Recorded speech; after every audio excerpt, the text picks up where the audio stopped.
Hi everyone, welcome back to another episode of Breaking Taboos Stories of Resilience. I'm Quincel with Little Middle Rising. I'll pass it to my colleague. I'm Angie, and today's episode we're actually here with Axel Campos, and he is a graduate student who is working to understand the interplay between individuals and institutions. So, do you want to tell us a bit about yourself and the work that you do? Yeah, sure. Campos is my middle name. Oh, My okay. full name is Axel Campos Kaminski. And yeah, I'm really happy to be here with you too, and appreciate the invite to come talk about some of the work I've been doing. I really stand by the feminist adage that the personal is political, and so a lot of my work really revolves around and is informed by the lived experience that I have as a person who uses drugs and who is currently in medication assisted treatment. I should probably say what that is for people who don't know, but medication assisted treatment is a type of medication for people who are opioid dependent, looking to move from using more dangerous street and illicit opioids, or even prescription opioids, but not in line with doctor's orders, to using a substance that's much safer, and can help them live regular lives, get jobs, have families, these kinds of things. Really take them out of the stress of these cycles of withdrawal that people who are dependent on opioids go through. I'm also formerly incarcerated myself, so that kind of informed a whole another or different line of work that I've done. I'm a student at UC Davis in the sociology department currently, and what ended up happening for me was that when I went over to Davis for graduate school, I met another formerly incarcerated student there. And we were like, there's nothing on campus right now for formerly incarcerated people. How do we organize ourselves and do something during the pandemic, mind you? So this was all Virtual. virtual, yeah, virtual meetings, Zoom get-togethers and stuff like that. And so we decided to bring a chapter of the Underground Scholars Initiative to the UC Davis campus. The Underground Scholars Initiative is a UC-wide initiative that has four pillars: recruitment, retention, advocacy, and wellness, aimed at getting more formerly incarcerated people into higher education. So what we call it is building a prison to school pipeline and reversing that school to prison pipeline, and then supporting formerly incarcerated people while they are actually on campus. Um, What does the wellness portion of the four pillars look like for that organization? Yeah, for sure. The wellness was actually a new thing. So the Underground Scholars have been around since 2013 when they started at the Berkeley campus by a group of formerly incarcerated students. And for a long time, they had the recruitment, the retention, and the advocacy piece. But we got some funding to really grow programs that were aimed at improving the mental health of formerly incarcerated students on campus, because there's specific things that formerly incarcerated people, challenges that they face on campus that other students just aren't privy to or dealing with. It's difficult to be on parole or probation and be on campus in certain spaces. Getting jobs on campus can be quite difficult because they do background checks, these kinds of things. So the wellness portion also had like substance abuse and substance use programming, including like a wellness meeting where people could just get together and check in and talk about like what was going on with them, kind of on a weekly basis with other people that had those same experiences, right? So trying to make them feel not alienated, but really part of a community where they could share. We also had other like funds available for everything from getting glasses to dental work to, all these different kinds of things. UC Davis probably had the smaller wellness initiative at the time, but other campuses have done some really big things too. So they also help address like comprehensive health, like if they need any help with, like you said, vision, dental, and even going to the doctor, like they would help with that too. Most of that was like fund or grant based, situations. So they would go to their provider or something like that. But we would make additional funds outside of like the UC SHIP, which is the insurance that's available for most students at the UC. And it doesn't cover enough oftentimes, right? So these funds were kind of like ancillary funds to we also pay for like gym memberships and stuff though too, so That is like part of wellness. it is, yeah, like it's Improves your mental health. super important part. Yeah. I can speak from experience that working out is like one of the biggest things in my recovery, staying healthy. So, which you probably couldn't tell by looking at me, but it does help a lot. Yeah. Yeah, yeah.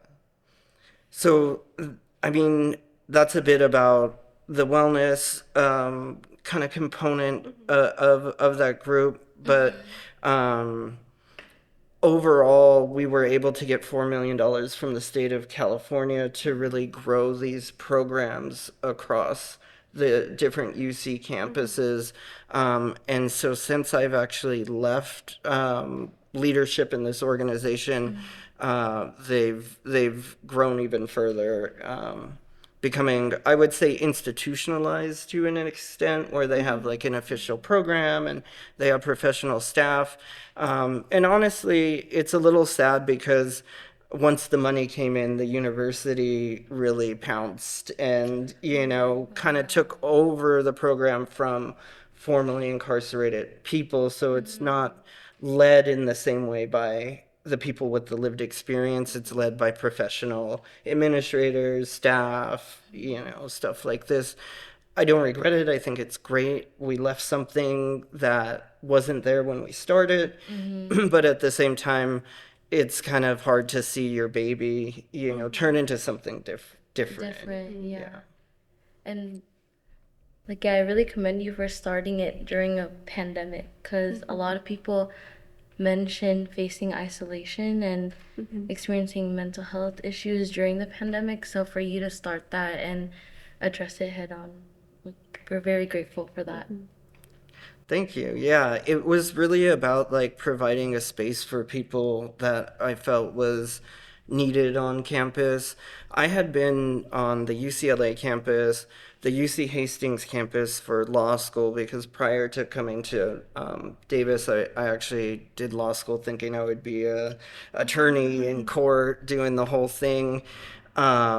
But none of those campuses had programs for formerly incarcerated people while I was there. They seemed to pop up behind me. Like I'd graduate and 2 years later they would get And a they pro. do it. Then they do it. And this time I was like, no. And I was inspired by my co-founder, Zach Pisek. I'm sure he's happy with me talking about his work. He's a great mentor to me and awesome scholar. He really kind of filled me in on what the formerly incarcerated student movement is. And we said, let's do it. Let's start it. Yeah. And how does the work make you feel? Because I know it has like some personal experience. How's that? Yeah. I think some of the most rewarding things I've been able to do with the underground scholars in particular is get formerly incarcerated students into the UC. I worked a lot with community colleges, California community colleges. We even worked with public defenders' offices to get people who were, going to be diverted into the criminal legal system and try and provide them opportunities to get higher education, right? And then at the community college level, you already have these students who are working to try and transfer, but maybe need a little bit more guidance. So we had something called an ambassador program where we provided leadership training to a group of community college students throughout the state of California. The Davis campus was kind of involved with community colleges in the near area, though, including, like Sacramento, Stockton, and we would get them to be ambassadors for the program on their individual community college campuses, and they'd recruit students. And oftentimes I'd end up, having really great relationships with these students, writing their letters of rec, helping them with their applications to college. And it was just great. Like, we've had multiple students get into UC Berkeley. In fact, one of the students I just talked to 2 days ago was telling me that, do you remember 2 years ago I said that I was going to apply to Sac State? And I was like, yeah, and I told you should apply to Berkeley, UCLA, like all of them. And he was like, no, I'll never get in, I don't think that's for me or whatever. And Sac State's obviously an awesome school too. And they have a great program there also for formerly incarcerated students. Project Rebound is the name of that program. But I pushed him and convinced him to apply, and now he's starting at Berkeley in the fall, and it's just, yeah, it's nice to have that feeling. Yes. So the programs that you helped start, there's peer support like amongst them, and then also you pair them up with mentors, or you're like the main one.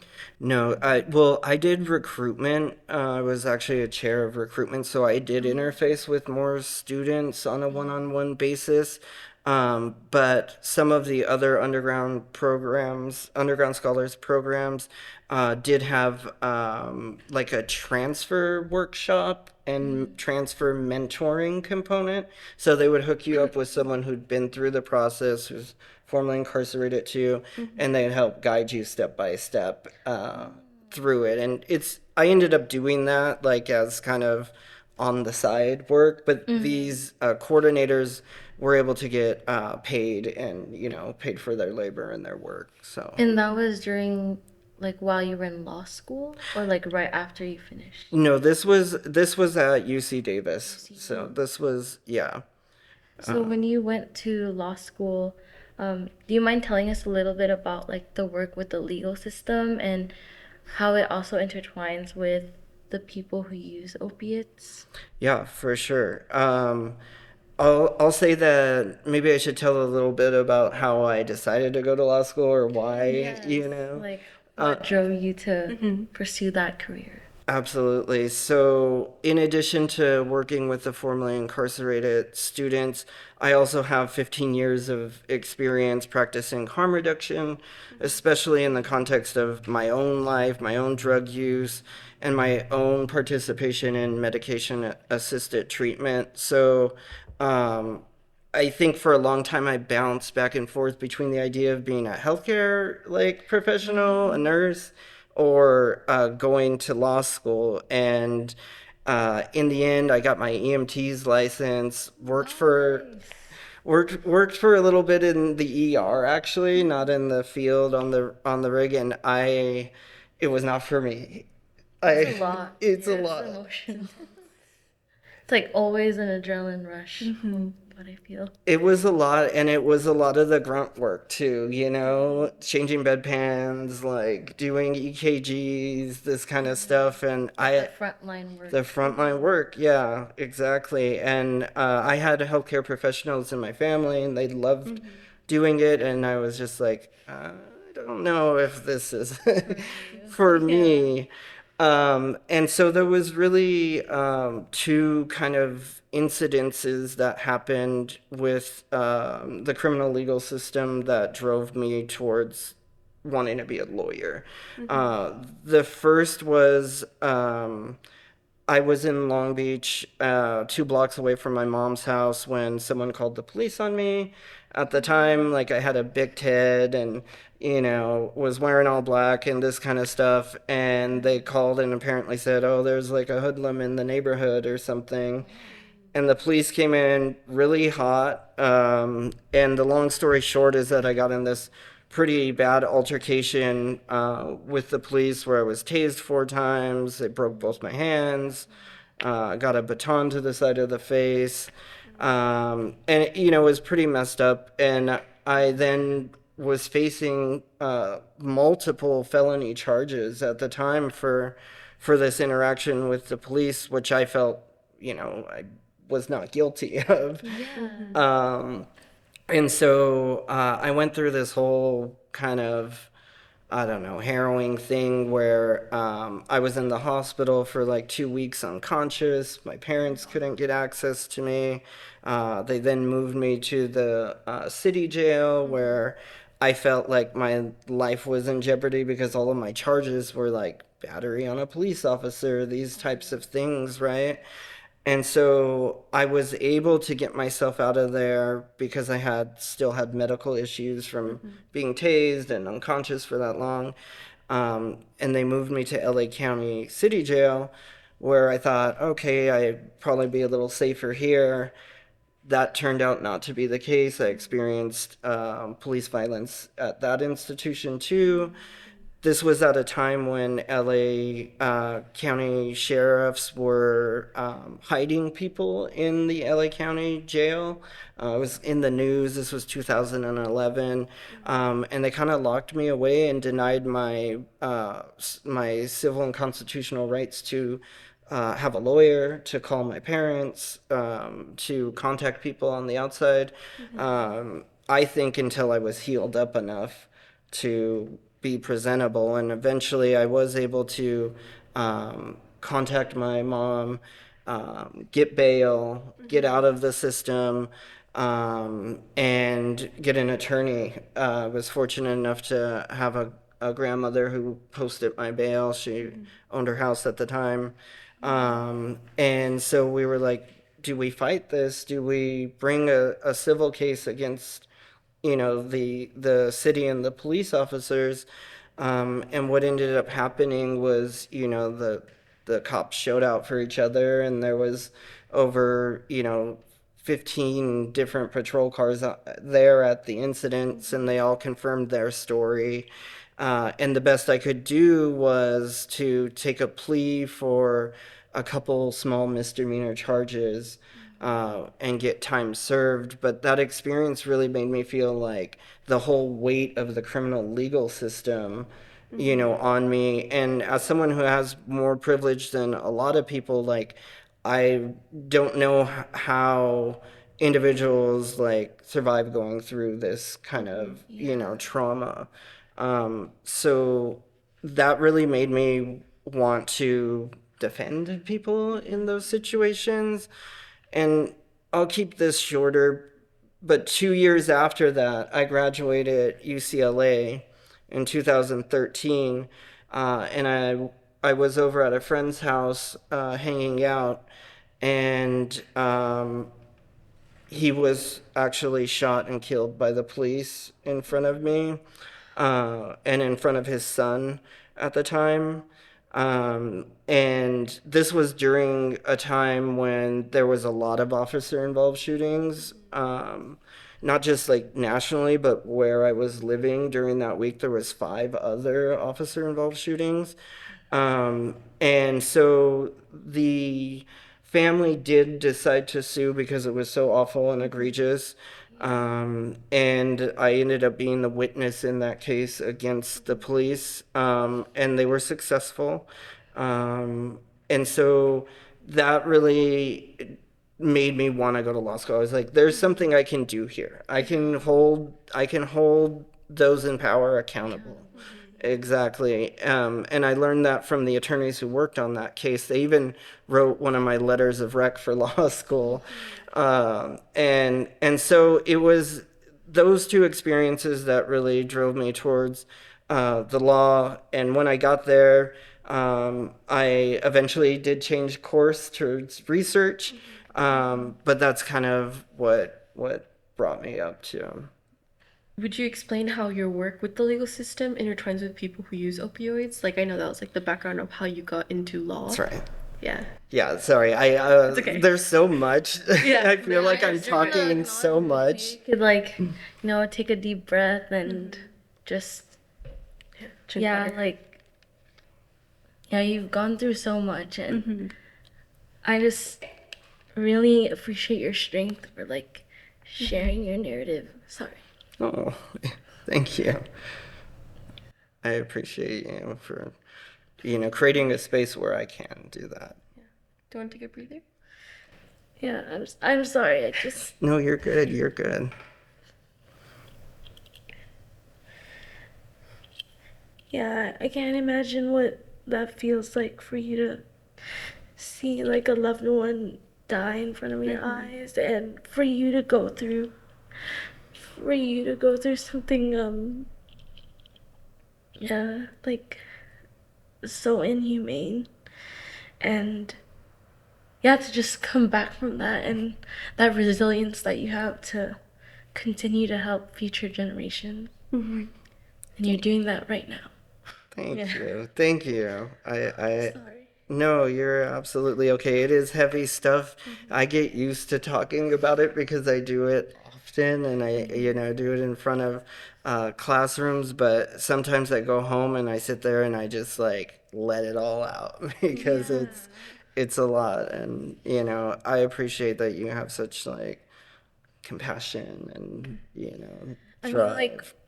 we read about these things like on the daily, like we hear about it ongoing on the news, but like not a lot of people talk about their experiences on it because they they fear that they might, like be shunned upon Yeah. because of the people in power. But no, we're here to disrupt that. So. Yeah, you're absolutely right. It took me years to start talking about this stuff. I even in law school, I that space was not comfortable for me to open up. I didn't know any other formerly incarcerated students in that setting, and I'm sure there were. I'm sure there was plenty of us who had had interactions with the law, but the thing is like it's so uncomfortable to talk about it in these really conservative spaces, right? Or where they make the environment not safe and Yes, like intentionally do that so that way you can't speak up.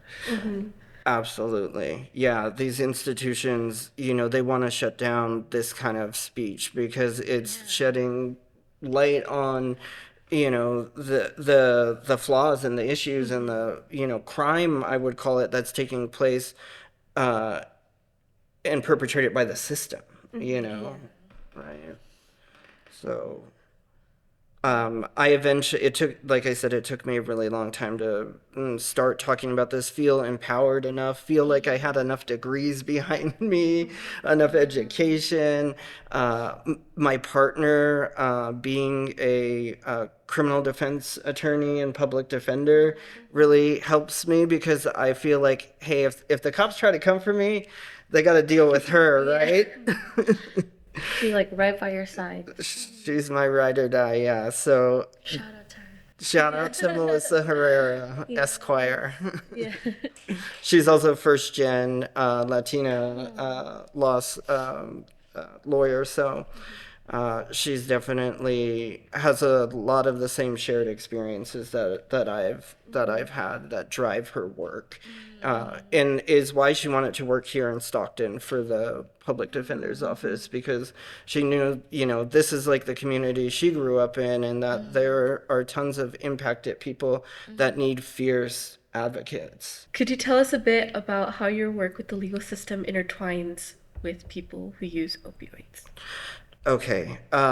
Yeah. So, in particular, I'm working right now with a group called the National Coalition to Liberate Methadone, NCLM. And this is a group of like interdisciplinary scholars, people who are clinicians, like healthcare clinicians, people who are patients in medication assisted treatment.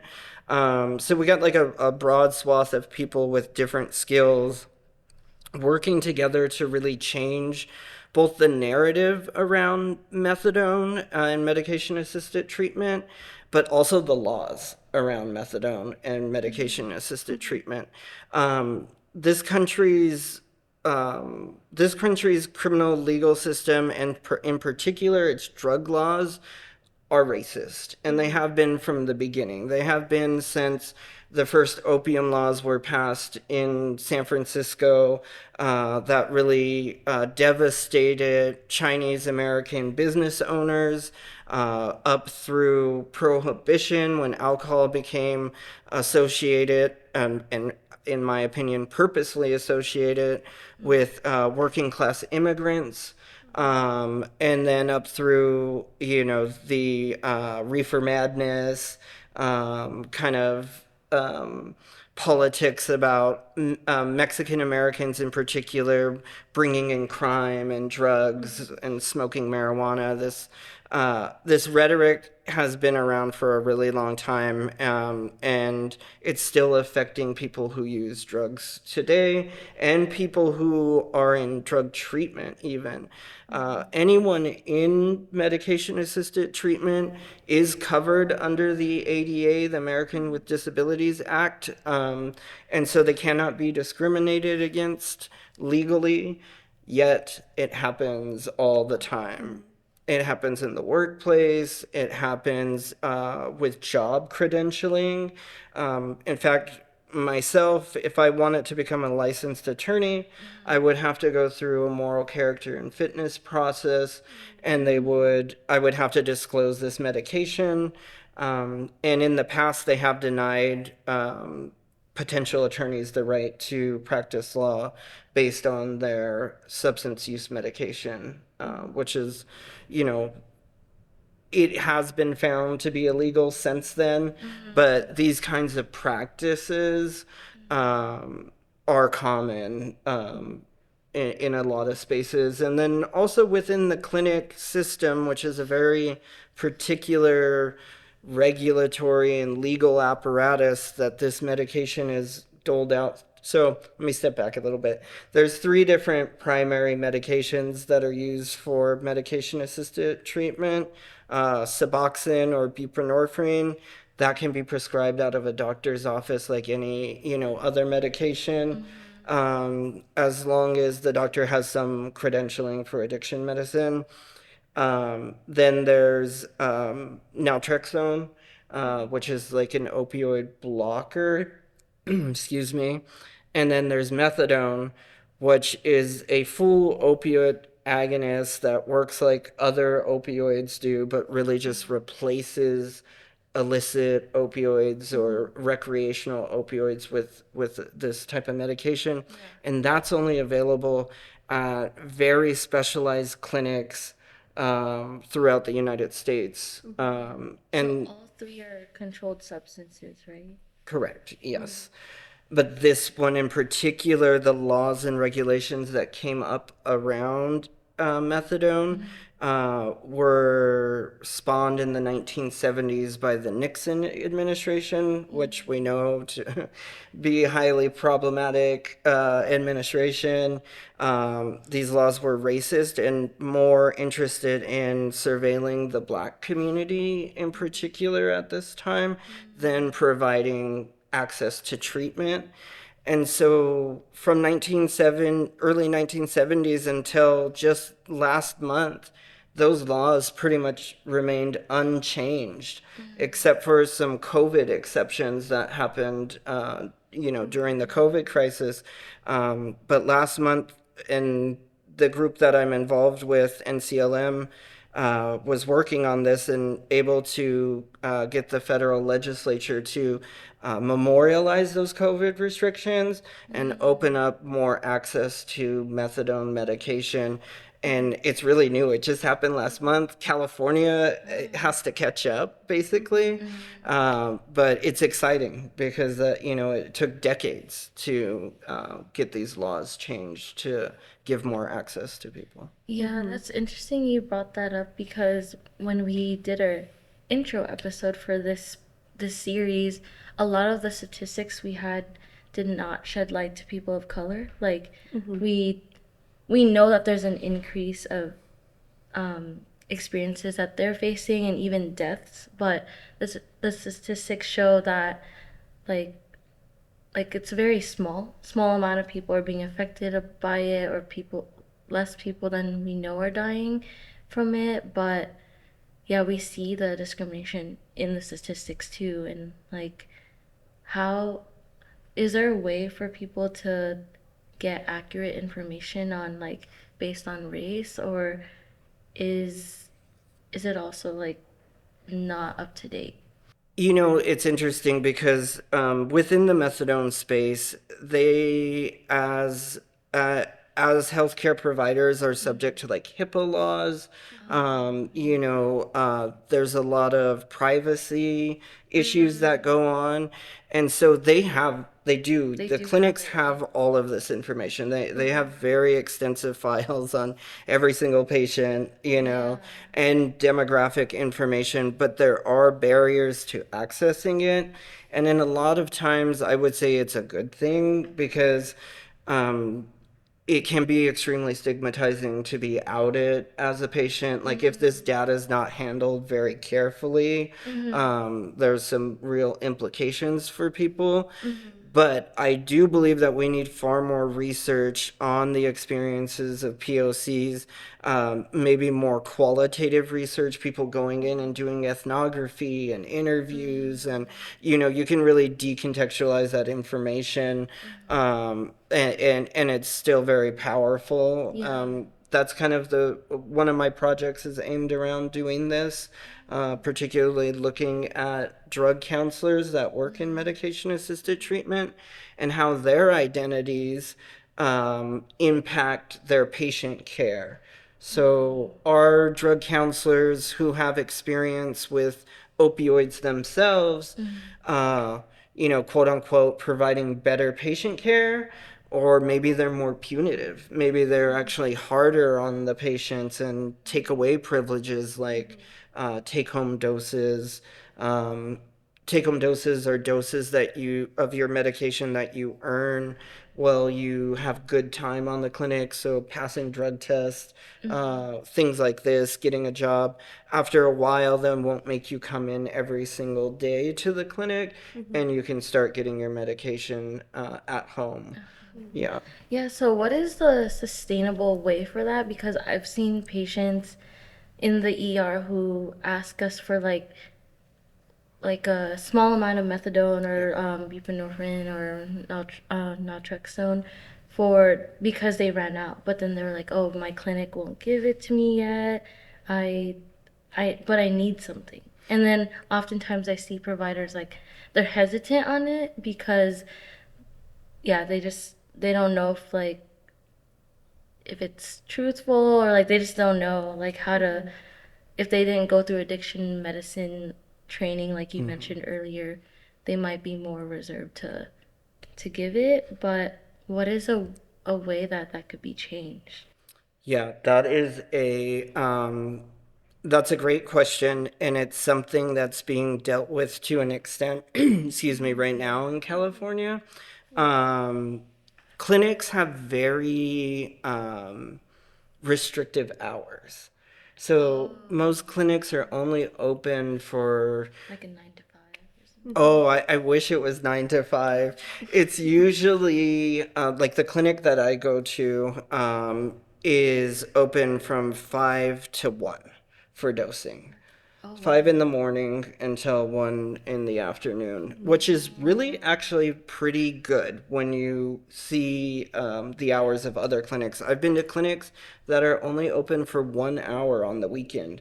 So Wow. everyone has to dose and come get their medication between the hours of 8 and 9 o'clock. Wow. It's a big issue of access, right? Exactly. And it disadvantages anyone who lives far, doesn't have transportation, doesn't have a way to get to the clinic that early in the morning on a Saturday. So, Yeah, because it, I feel like, so the part that you were mentioning about the limited hours, and then if they go to the ER, yeah. it could re-traumatize them, like for them to say like retell their whole story, and then say like, "Oh, I need this medication, explain why," and then the provider like, shuns them away. They're like, "No, like trust me. Like I need this." But Absolutely. Bless you. let's see.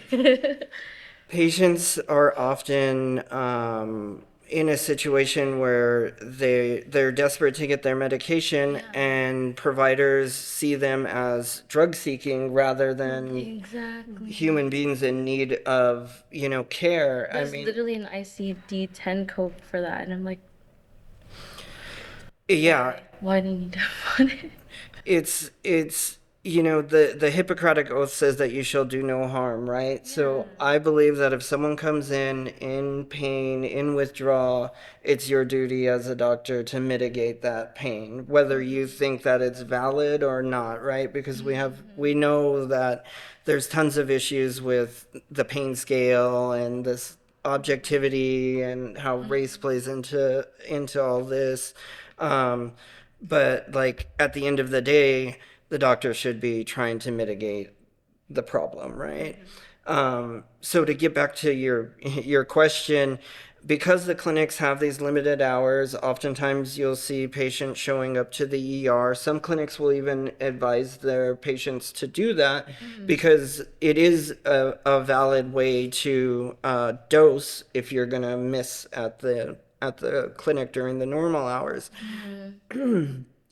The laws are not clear at this time on it, but there's currently legislation by Matt Haney in the Assembly, the California State Assembly, to institute a 72-hour rule where if a patient comes in asking for medication assisted treatment medicines like methadone, they can prescribe methadone for 72 hours.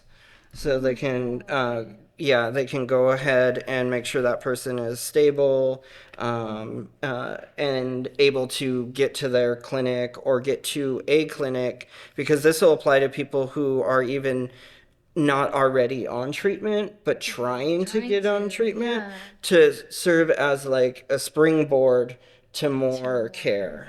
Yeah. The long term. Yeah, it'll be important. There's other things that it also is going to do, like memorialize some of the federal laws that I was talking about at the state level to open up access. Occurred in the 1970s. The ones that were originally drafted then and then just changed this last month, we're hoping to get California to be one of the first states to jump in there and say, all right, we're going to loosen restrictions around methadone so we can save more people's lives. Because it is proven that methadone actually reduces the chance of overdose in some cases compared to people who are not taking methadone by up to 80%. So it's huge in a time like right now where we're dealing with an opioid overdose crisis. So, how has the process of medicalization affect the rights of opiate-dependent individuals? Yeah, medicalization is an interesting process, and it is kind of at the crux of a couple of my research projects. Um, it's generally defined as the process of labeling and treating behaviors or conditions as medical issues, often as disorders or diseases. So, it's really when everyday things become medicalized, right? Everyday things that you experience, the medical industry really gets some purchase over those experiences, right? And so I think one of the big things that happens is people think medicalization is always a positive thing, like, oh, science, progress, like we're um, a culture, I guess you would say, that really reveres science, especially the medical health sciences. And I am not saying that medicalization is always bad. I'm trying to say that medicalization is both things, right? It can have good consequences and it can have bad consequences. So when you pair it up or compare it to something like criminalization, usually medicalization is the better answer to things like, drug or substance use, rather than locking people up, right? But what we find a lot lately, and a lot of scholarship that's being produced, is that, like, well, hospitals engage with the criminal legal system. Patients are sometimes policed when they come into, like, the ER or in medication assisted treatment. A lot of patients are on parole or probation or referred from drug courts, right? So they have been kind of swept up into the criminal legal system. And there's this weird kind of medical criminal apparatus that takes place and often punishes people in ways that are very similar to your classic criminal legal system, like drug testing, or having people have to get off certain medications to be able to stay in treatment, which I think is often a really awful thing that I see happen at the clinics. People have been taking certain medications for anxiety or their mental health for years and years, are not able to stay on the clinic because it's considered a risk factor for providers. Um, but medicalization as a process overall, I feel has done some good things for substance use treatment. Instead of thinking of it as like a moral failing or like an individual failing, we now see it as a health problem, or even more recently as a public health problem, which I think is probably the best lens to look at it through. It's a public health crisis. Exactly.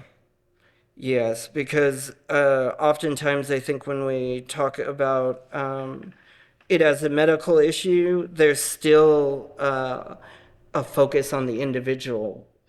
Oh, something's wrong with you in your genetics, your biology, your brain. You're born, yes, exactly. Or you have a brain disease, a chronic relapsing brain disease. And like, none of those narratives are empowering for people, right? They are medicalized, but they're not empowering. So I really try to be critical of both the criminal legal system and the medical industrial complex in my work. But those are some ways that I think, they overlap. And it seems like you also address the concurrence of both mental health and the opiate use disorders and like try to bridge that gap because oftentimes people may not speak upon their mental health crises and resort to substance use. So you're bridging that gap, and that's awesome.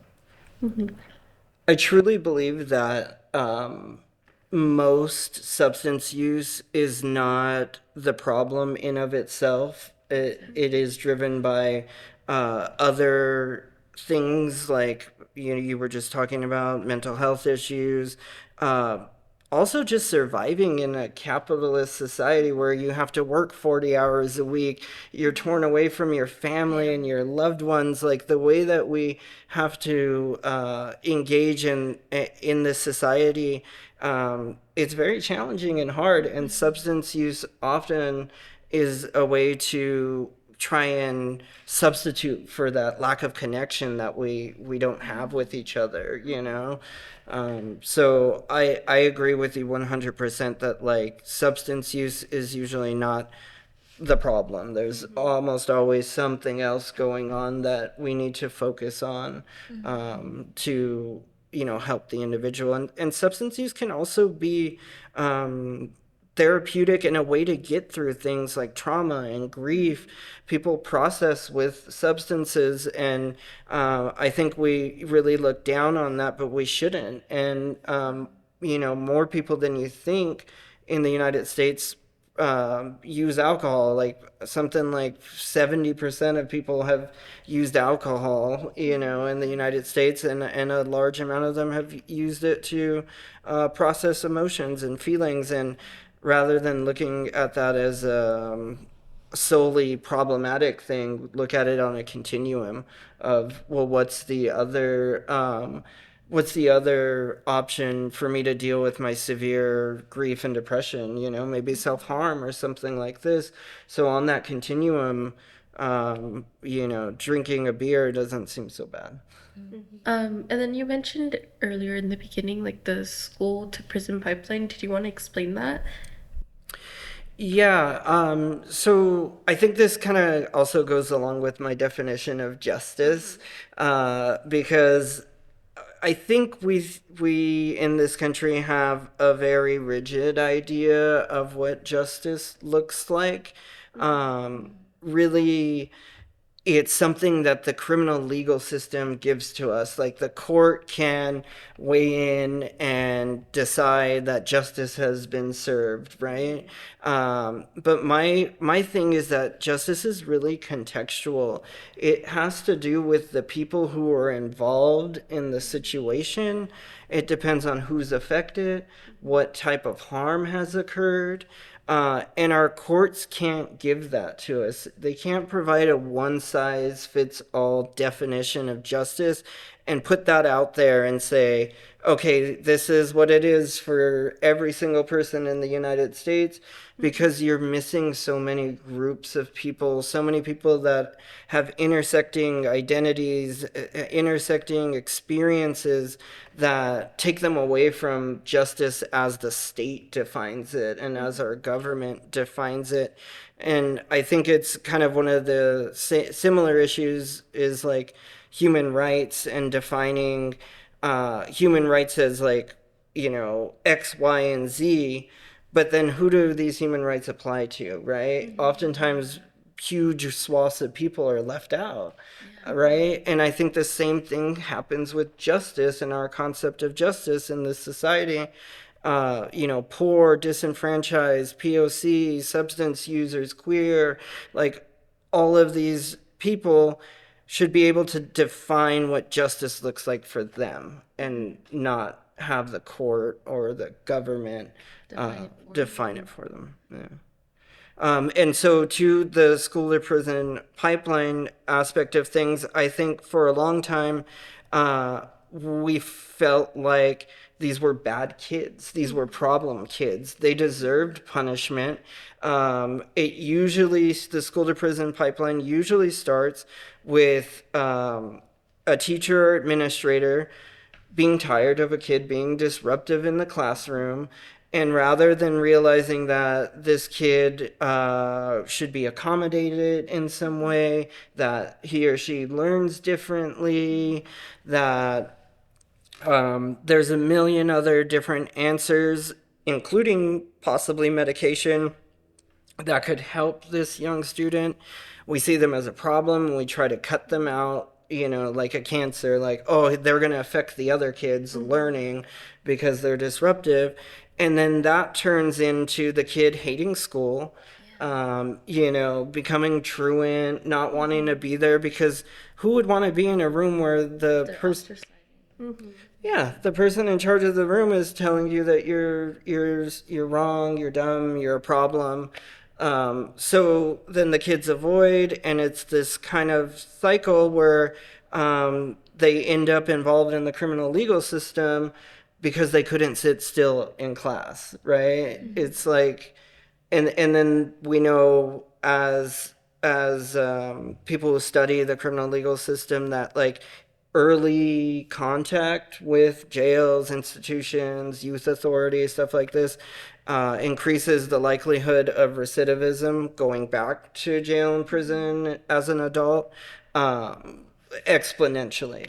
So then you have lifelong criminal justice contact, all because of what happened when you were young in the classroom. So what we tried to do, or what underground scholars and the formerly incarcerated student movement people try to do, is find a way to get those kids into the circumstance that they would have been if they weren't ostracized when they were young, right? Have the opportunity to go to college, to get a degree like everyone else had. And I don't think that is the form of justice, but it's one form of justice, is to, get these people the opportunity, you know. Yeah, that's why also here at Little Middle Rising, we're here to reframe that as well. So we believe in the school to social justice pipeline. Yeah. Nice. Hadn't heard that one. Yeah, I didn't hear about it till I started working here, but I think that's pretty cool. So what changes have you seen since the start of your work, whether it's good or bad? Yeah. Um, because I have these kind of two separate lines of work, the harm reduction and the formerly incarcerated student movement, I'll try and address them both briefly. So within the formerly incarcerated student movement, um, as a group, we were able to lobby the state of California to get this $4 million in ongoing funding. That's been huge. The programs now are funded every single year as part of the budget. And so that's an amazing thing. But on the flip side of that, and I kind of mentioned this a little bit earlier, the programs have been taken over by administrators, no longer run by formerly incarcerated students themselves. So, like, I feel like the heart is a little bit gutted out of the program, but now there are people who are able to walk on that campus and know that there's a community there for them. They're able to know that there's resources there specifically for them. That wasn't true just a few years ago. And so I take that as a huge win. On the harm reduction side, we are making a lot of great movement. I think the fact that harm reduction is being picked up by the healthcare systems, the big government healthcare systems, is a sign that, like, things and the perspective are changing on how we treat substance users and people who use drugs. Um, the problem that I see there is, again, the people who started harm reduction were drug users, were people and communities of people who were oppressed by the systems, by government, by the healthcare systems, and basically told, we don't want to deal with you, and they had to learn how to create tactics and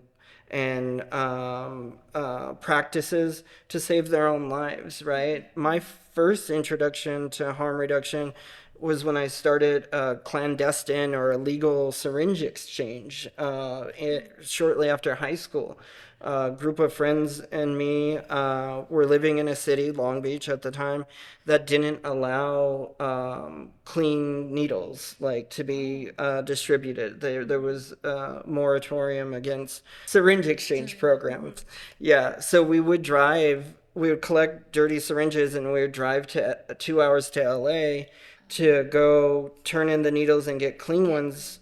Yeah, and we organized ourselves. Some of us diverted syringes from work. One of us was a veterinary tech, and we did what we could to prevent ourselves from getting HIV/AIDS, hepatitis, like bloodborne diseases. And that was the first time that I really realized, oh shoot, the government doesn't care about my health, about our lives. So we got to find ways to help ourselves. And so that ethos, that perspective, as harm reduction is becoming more institutionalized, gets lost a little bit. And the scariest thing for me is seeing harm reduction actually becoming more punitive. For example, drug courts, in my opinion, are not harm reduction methods because at the end of the day, you're still threatening someone's life with incarceration. You can't do harm reduction with threats. You have to meet people where they're at. You have to, be accepting of individuals' choices and their autonomy and their power, rather than try to dictate what they should do with their lives and the substances they put in their body. So I guess in both situations, good and bad things are happening, but there's still people in both movements struggling and fighting to make it the best that they can and help as many people as they can. So, for anyone out there who would like to seek treatment, whether it's within the MAT treatment or mental health support or any support treatment, what is a good way to get started on that, and how can we destigmatize that idea of seeking help? Yeah, absolutely. I mean, one of the most important issues is this kind of barrier of access, right? Getting people uh, exposed to treatment options and providing them the opportunities to improve their lives. If they want to get clean and sober, that's great. If they want to just use less drugs, that's great too. Whatever the positive change is, like it's positive change, right? So we're here for that. And I think a lot of times people they feel like there's too much stigma, or they don't know where to start, they don't know how to get started. And I would say to people in particular who are using opioids that want to get into medication assisted treatment programming, specifically methadone, most clinics are going to have pretty low barriers to entry. As long as you can demonstrate that you have some sort of opioid, use in your background, you can usually get on a clinic, and you also have to be 18, unless you have your parents, like, you know, um, authorization. There is legislation to change that, I believe, too, but I'm not educated on it. So right now, parent or legal guardian. In methadone treatment, in buprenorphine, I think the situation is different. But go down to the local clinic, talk to the providers there, ask questions. Medication assisted treatment might not be for you. There's a ton of different ways to do recovery and treatment, all the way from natural recovery, which is basically doing nothing, which is actually a way that a lot of people age out of substance use and stuff. We use that term just to really mean you didn't go to treatment, right? And all the way to inpatient rehab, facilities where you do, a 28-day program, or even like a 6 month or a year, something like this. So it does take a little seeking out. Like, treatment's not going to come to your doorstep. So you do have to use the tools you have, get on Google, look at treatment options in your area. They're out there. In particular, if you're interested in methadone, get in touch with the National Coalition to Liberate Methadone.